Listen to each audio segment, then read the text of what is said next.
qoraxdu waxa ay soo dirtaa daab dayaxuna dayman balse anigu waxaan ku soo dirayaa jacaylkayga waxaan ay ruux ku ooman adiga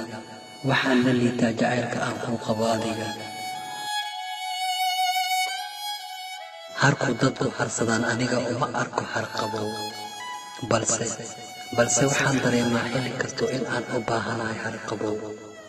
mana jirto meel aan ka helo ilaa aan adiga agtaada ka ahayn haddii laygu dhaho hal magac soo qor anigoon aqoon sida wax loo qoro waxaan rabaa in aan qori karo magacaada maxaa yeelay laabteeda ayaan ku xafiday magacaada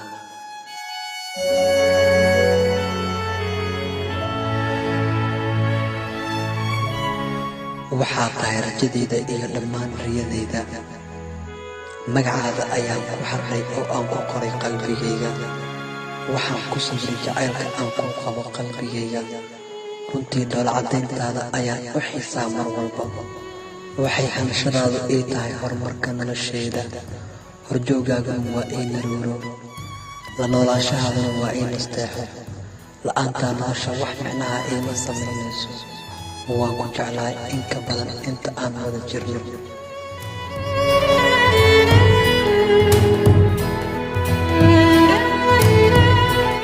dawaan malihin jacaylkuye